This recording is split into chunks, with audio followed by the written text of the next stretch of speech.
Παρθενώνα είναι αέναη. Αυτή τη φορά η προσπάθεια έρχεται από την ελληνική κοινότητα στη Μελβούρνη που διεθνοποιεί αυτό το θέμα με την ελληνική ομογένεια εκεί να προχωράει σε κάτι πάρα πολύ σημαντικό. Είναι αυτό που βλέπετε, είναι το κτίριο της ελληνικής ομογένειας στη Μελβούρνη, όπου τοποθετήθηκαν στην πρόσωψή του όχι ακριβή αντίγραφα, είναι λίγο πιο μεγάλα από τα γλυπτά του Παρθενώνα. Πάμε να συνομιλήσουμε με τον γλύπτη, τον κύριο Κωνσταντίνο Δούση, ο οποίος επιμελήθηκε, είναι ο γλύπτης των συγκεκριμένων γλυπτών που μπήκαν εκεί, στο κτίριο της Ομογένειας. Κύριε Δούση, τι κάνετε, καλησπέρα σας. Καλησπέρα, μια χαρά.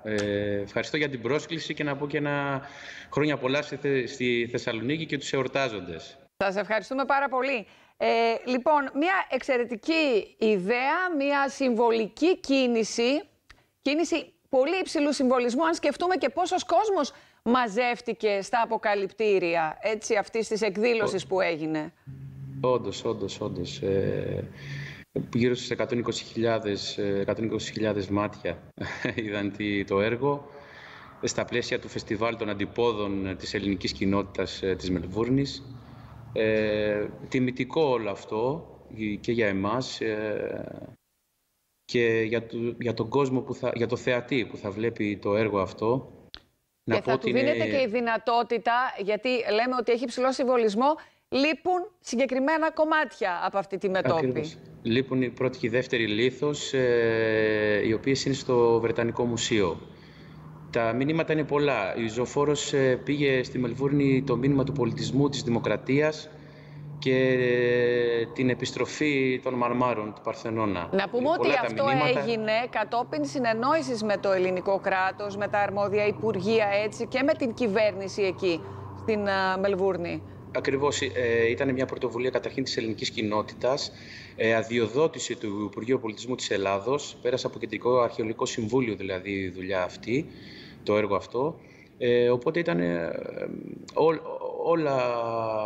ήταν όλα συμβολικά σε αυτό. Κύριε Δούση, πώς έργο, είναι για έναν γλύπτη να πιάνει στα χέρια του και να δουλεύει το μάρμαρο για να κάνει ένα αντίγραφο ενός τεράστιου έργου που ανήκει σε εκείνη την εποχή? Κοιτάξτε, είναι τρομερό αυτό, γιατί καταρχάς η προσέγγιση τους ήταν με μεγάλη σοβαρότητα, υπευθυνότητα και ευθύνη, φαντάζομαι, τεράστια πρέπει να νιώθει κάποιος. Τεράστια ευθύνη και ξαναλέω πολύ αγάπη τα αγκαλιάσαμε αυτό το έργο. Και εκεί βλέπεις τη γλυπτική των αρχαίων, το μεγαλείο της κλασικής γλυπτικής, δηλαδή τη βλέπεις μπροστά σου. Ήταν τιμητικό αυτό και ουσιαστικά είναι ένα μνημόσυνο, ας το πω έτσι, λίγο πιο για τους αρχαίους. Ένα μνημόσυνο, αλλά και ένα πολύ ισχυρό μήνυμα στη διεθνή κοινότητα από ανθρώπους που θα το δουν, θα ρωτήσουν, θα μάθουν. Είναι από τις μεγαλύτερες κοινότητες η ελληνική κοινότητα στην Μελβούρνη, κοινότητες του εξωτερικού εννοώ, αλλά και τους ανθρώπους που ζουν εκεί και θα πληροφορηθούν για αυτόν τον πολύ μεγάλο αγώνα που γίνεται να επιστρέψουν τα γλυπτά στον τόπο τους. Κύριε Δούση, πολλά συγχαρητήρια και σας ευχαριστούμε πάρα πολύ. Να είστε καλά.